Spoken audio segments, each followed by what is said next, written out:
Oui, oui, oui, non, mais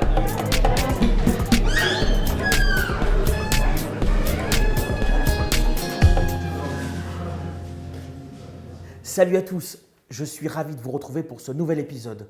Tout de suite, on part pour de nouvelles paroles de décrocheurs. si vous voulez, je parle fort. Non, parler. L'essentiel, c'est qu'on parle le plus naturellement possible. Ouais. Je m'en souviens. C'était 25 septembre. Et j'étais allée le matin, ouais. Je suis rentrée chez moi et je pleurais. Je disais à ma mère, je veux pas aller en cours. J'en ai marre, on dirait que je m'ennuie, je perds mon temps. Et ma mère, elle me forçait, elle me disait, mais vas-y, t'es obligée d'y aller et tout. T'as déjà 3 ans de retard. T'as plus de chance là. Faut obligé, tu réussis ta seconde. J'ai dit, mais maman, je crois que j'y arriverai pas et tout. Et j'ai pris mon courage à deux mains. Je suis allée au lycée. Je suis allée voir mon CPE et je lui ai dit, j'arrête les cours, ça y est, c'est fini. Je veux que vous me fassiez une lettre. Comme quoi, ça y est, à partir d'aujourd'hui, c'est fini. Je l'ai signé. Je suis rentrée. Après, je suis allée aux ACDIC, je me suis inscrite, je suis allée à NPE. Je suis rentrée chez moi et j'avais un poids qui s'est enlevé. J'étais bien, mais bien. Oh là là, j'avais plus de soucis, plus de main. Oh là là, j'ai un contrôle de main. Oh là là, j'ai eu un 4 aujourd'hui, j'ai eu un 5. Quand j'ai un 4 ou un 5, j'ai rentré chez moi, je pleurais alors que j'ai révisé toute la nuit. J'avais vraiment un poids qui s'est enlevé, j'étais contente. Ah ouais, je m'en souviens. J'étais vraiment contente. Hein. L'anglais, l'espagnol, je pensais que ça me servirait beaucoup plus tard parce que je voulais faire du commerce international. Et j'étais très forte d'ailleurs. Mais 2 seules matières que j'étais vraiment bien, c'était anglais et l'espagnol. Et autrement, quand j'arrivais en physique, je comprenais rien du tout. Alors qu'est-ce que je faisais? Mais vraiment rien, j'arrivais pas à avoir un 1 ou un 2. Ben, je révisais mon anglais et espagnol. Je faisais mes devoirs, ou même pas. Des fois, j'avais pas de devoirs, je révisais quand même. Ouais. Mais autrement, les autres matières, je me disais que ça servait à rien.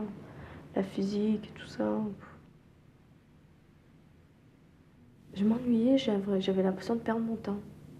Qu'est-ce que je fais là?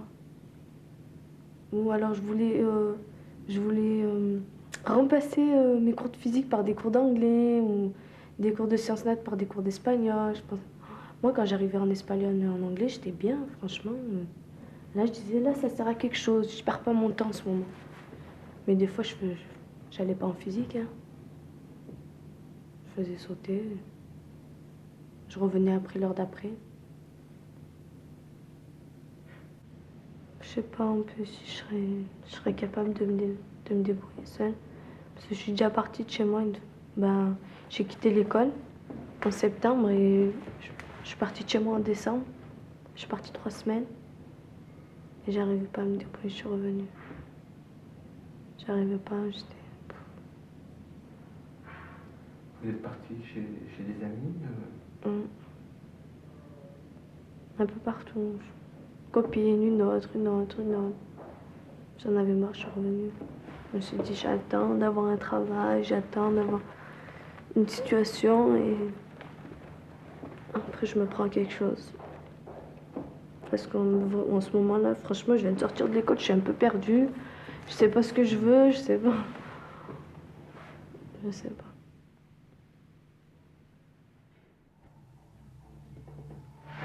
J'en étais. Tu disais. Tu parlais de. Pour parler au. Je voulais aller en seconde parce que tout le monde allait en BEP, je voulais pas faire comme les autres. Et ma mère me disait, va en BEP, c'est mieux pour toi, va en BEP, c'est mieux pour toi. Mais moi, non, je voulais pas. Je voulais aller en seconde, alors voilà. Donc j'ai triplé ma troisième du coup. En étant sûr que j'allais passer en seconde. Bon, j'arrive 15 de moyenne, tout content, troisième trimestre. Et bon, personne ne m'a pris. Pourquoi? En seconde, personne ne m'a pris. Parce que j'ai triplé, personne ne voulait quelqu'un. J'ai demandé dans plusieurs lycées, en fait, j'ai pas attendu les résultats de tout le monde. Parce que j'ai eu un résultat qui m'a choqué. J'ai été convoqué dans un bahut et on m'a convoqué juste pour me dire que j'étais ridicule de demander à des lycées de me prendre avec un dossier pareil. Et voilà, personne ne m'a pris. Donc du coup, j'ai pas attendu. Je savais qu'il y avait un lycée qui me prenait en BEP, d'électrotechnique, de microtechnique plutôt. J'ai fait un peu d'électro et après je suis passé en micro. Et je savais qu'ils me prenaient. Donc je suis allé là-bas, tout content, enfin tout content. Bien content d'avoir quelque chose déjà. Parce que j'étais en retard, hein, je suis rentré au mois d'octobre au lieu de septembre. Voilà, j'ai fait ma première année, tout s'est bien passé. Enfin, le directeur, il avait un peu une dent contre moi, je sais pas pourquoi. Je sais pas. Je sais pas, j'avais pas de... Alors à la fin de l'année, il m'a renvoyé. Et au début de l'année, il m'a repris. Voilà, en fait, c'était pour me faire peur tout l'été. Donc j'ai passé un été terrible. Et puis il m'a repris en me disant que c'était bien parce que j'avais des bonnes notes. C'était bien pour ça, mais je vois pas, je sais pas, moi, je me dis, je dois avoir un comportement, une façon de répondre peut-être. Je sais pas. Je pense que c'est ça, parce que je remarque sur le visage des gens, des fois, quand je dis des trucs, ils se... Mais bon, je dois me faire soigner alors, parce que je fais vraiment pas exprès. Et voilà. Voilà, ce type-là, il pouvait pas me blairer. Alors quand quelqu'un ne peut pas vous regarder, vous pouvez pas le regarder. Je pouvais plus me le voir. Alors j'ai fait sauter des cours, je pouvais plus. Pour que je reste, il aurait fallu, déjà à la base, que j'apprenne plein de choses. À la base, que j'apprenne plein de choses qu'on m'a jamais appris. Déjà, dès que je suis rentré en sixième, j'aurais dû apprendre à pas parler mal aux copains, à pas... Quand je dis en classe, moi j'étais dans un collège, j'étais au village olympique. En classe, quand je disais ta gueule à un copain, on me disait pas tais-toi, on me disait pas donne ton carnet, on me disait pas. On me disait donne ton carnet quand je faisais sauter les cours. Voilà. C'est vraiment, ils attendaient ça parce qu'il y en avait tellement des ta gueule dans la classe, en une heure de cours. Il y en avait tellement que c'était soit ça, c'est les profs, c'était soit ils étaient comme ça, ils lâchaient du lest, soit ils étaient vraiment, vraiment à fond tout le temps, mais à ce compte-là, ils durent pas longtemps. Et ils prennent vite des crises. Hein. Un être humain, c'est fragile quand même. Et il y en a, c'est des sauvages quand même. Hein. Il y a beaucoup de sauvages à l'école. Mais il y a beaucoup de... Et c'est dommage, parce qu'il y en a des bons qui sont là-dedans au milieu. Non, j'aurais aimé être... apprendre à me comporter, à bien parler, tout ça. J'aurais aimé ça, on m'a jamais appris.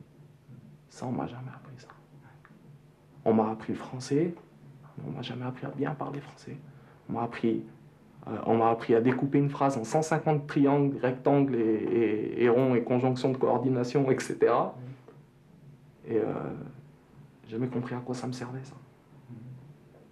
Ça, j'ai jamais compris à quoi ça allait me servir plus tard. Ouais, j'ai perdu trop de temps, en fait. Je suis sorti de l'école. Résultat.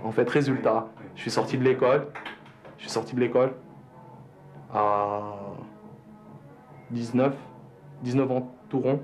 Je suis sorti de l'école à 19 ans tout rond. Avec rien. Alors j'ai perdu du temps. J'ai perdu du temps de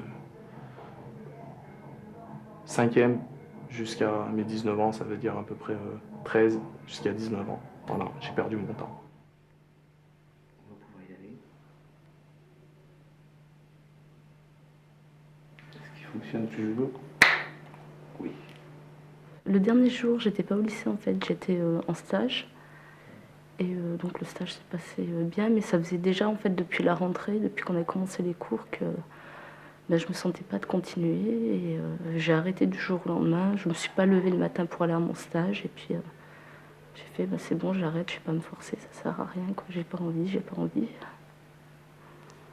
Vous n'aviez plus envie? Ah non, plus du tout envie. C'était me lever tous les matins pour aller au stage, sachant que j'allais continuer les cours après le stage. Même si le stage me plaisait, non, je me forçais tous les matins, à la réveil. Je t'arrêtais au bout d'une heure, et puis bon, faut que je me lève, quoi. Déjà, j'étais pas bien du tout dans ma classe. Elle me plaisait vraiment pas. Et puis, je pense aussi c'est le fait que l'été d'avant, j'étais partie de chez ma tante qui m'élevait. Et ouais, je me suis retrouvée toute seule avec mon petit ami. J'avais plus vraiment quelqu'un qui me tenait comme ça. Je pouvais faire un petit peu ce que je voulais. Et puis, ouais, j'ai un petit peu trop fait ce que je voulais, en fait. Oui. Ouais, 18 ans, on sait pas trop encore. C'est après qu'on s'en rend compte. Voilà, après, j'ai eu tout le monde sur moi. Ouais, mais non, tu devrais pas arrêter les cours.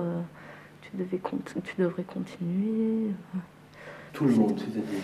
Ma tante, mon petit ami, et puis, bon, bien sûr, ma grand-mère, qui habitait là, elle est à côté, donc elle venait me voir tous les jours. Eh, non, mais non, Céline. Oui, mais non, mamie, je te dis, j'ai plus envie. Non. Et puis, en fin de compte, il y a le conseiller d'éducation de mon lycée qui m'a envoyé une lettre pour que j'aille les voir pour donner ma démission. Et je l'ai vu 2-3 fois avant que je donne ma démission. Et pareil, il a essayé de me faire changer d'avis, mais ça n'a pas marché. Et puis je pense pas que ce soit les bons arguments non plus. Alors, quels arguments? C'était tu vas pas arrêter maintenant, en septembre, t'as le bac à la fin de l'année. C'était vraiment que comme ça. Alors que je pense qu'il m'aurait dit, tu te rends compte que là, t'arrêtes les cours, t'as qu'un BEPC, tu vas te retrouver au chômage et jamais tu trouveras de travail facilement, quoi. Je pense qu'il m'aurait dit ça m'aurait déjà beaucoup plus fait réfléchir. J'aurais peut-être... Ouais, ils n'arrivaient pas à comprendre ce que moi je pouvais ressentir et ce que je pouvais penser. Et, j'avais beau essayer de dire, ouais, mais moi je le prends comme ça. Enfin, c'est dur d'en parler. Enfin, la personne, elle a du mal à comprendre ce qu'on veut arriver à lui dire, quoi. Parce qu'elle, justement, elle n'a pas arrêté. Elle n'est pas dans la situation vraiment pour comprendre, quoi. Elle est carrément extérieure et... Ouais, c'est impossible à comprendre pour une personne extérieure.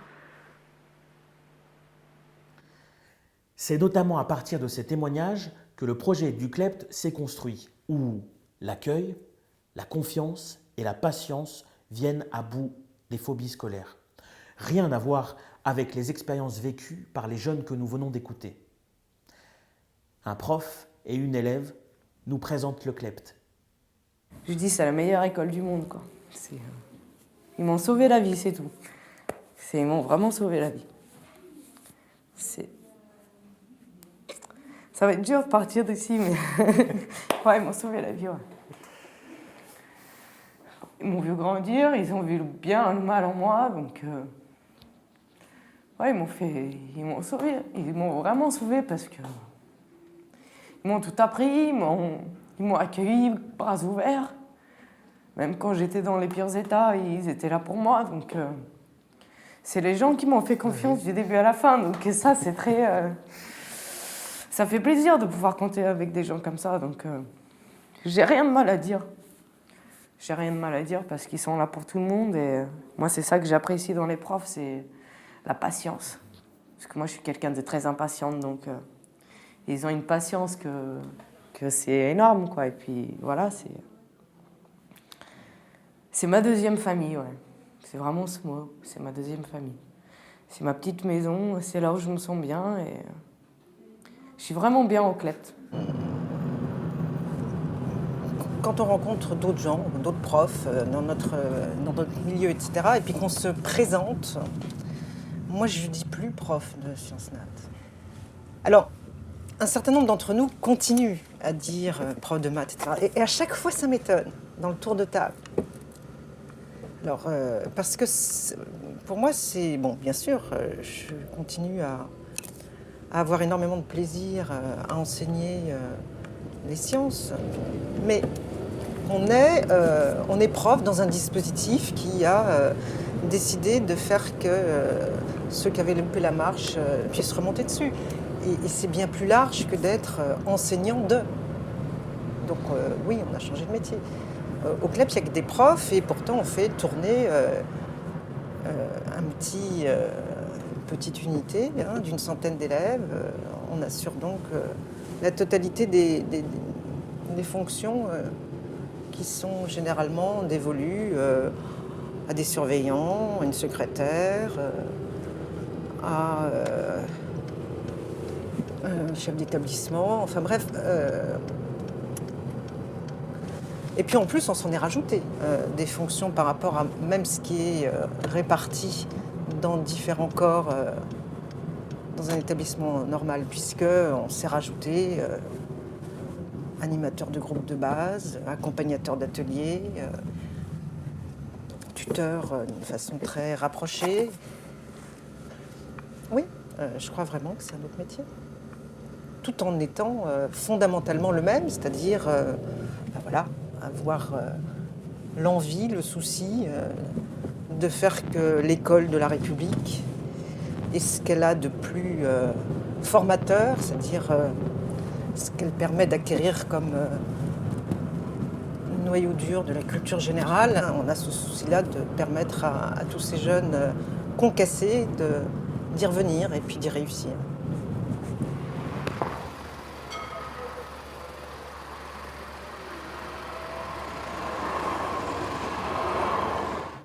Alors, vous êtes abonné? Mais abonnez-vous, dépêchez-vous, diffusez et partagez un maximum.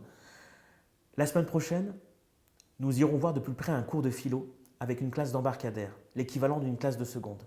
À la semaine prochaine. Oui, oui, oui, non.